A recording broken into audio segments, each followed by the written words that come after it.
I chose Fancy Hands for my presentation on gig economy. This is their website, www.fancyhands.com. They provide a platform to get tasks done through personal assistants. They have personal assistants who work on their own time, who choose their schedule, working on their own time to get tasks done. When you sign up, you can choose a 5 requests a month, which is once a week, which means you can have a task done up to once a week.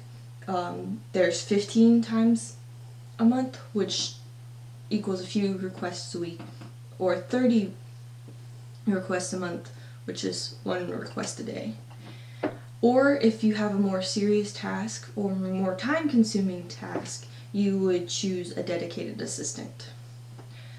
They allow you to submit requests through their website, email, iPhone and Android app, text, and phone calls. If you don't use all of your requests for the month, it will roll over to the next month as long as you were paying for the subscription. They can buy items for you, set up appointments, get quotes for different services you may need, and book those services. If you refer new users, you get free requests, and you can set up reoccurring requests, like getting your dog walked.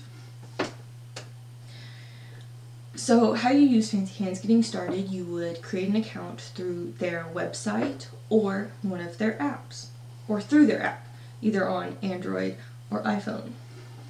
Once you have an account, you can text, you can make phone call, you can email, use their website or their app to make these requests.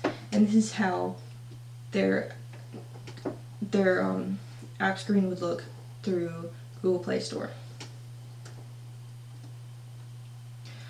So as far as their finances, there wasn't a whole lot of public information on their finances. They have an estimated annual revenue of $1.9 million.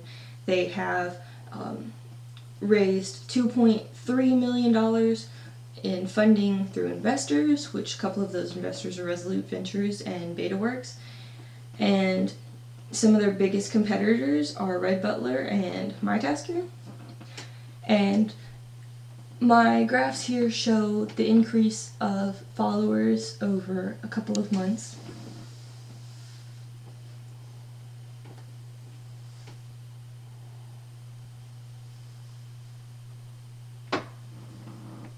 Hey Internet, I'll tell you about FancyHands.com.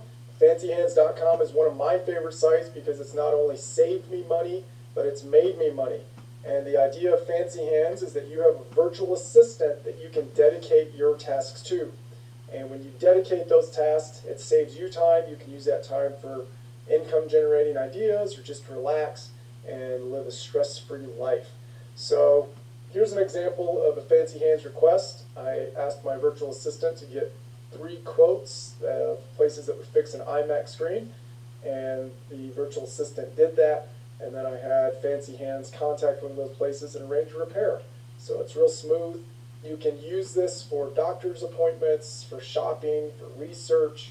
If you just want to sound important, you can have them call people up and schedule appointments or dinner, coffee breaks.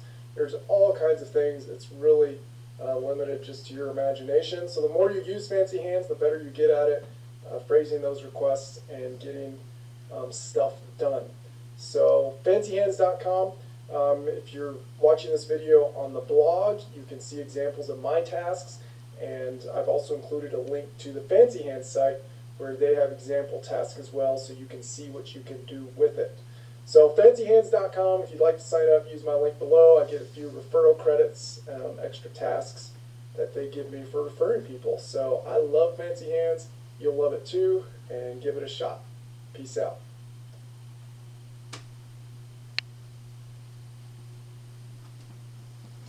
And why I chose Fancy Hands, it's very easy to use and very accessible. It's easy for people to freelance or use as a side job. You create your own hours and you choose the requests you want to accomplish. So if there's a request that you don't necessarily have a whole lot of skill in, you don't have to take that request. And I think it is and will continue to be successful because Fancy Hands allows you to have tasks completed even if you don't have the time or simply don't want to. Also, most tasks are done within 20 minutes because Fancy Hands prefers their tasks, 95% of their tasks, to be completed within that 20 minutes.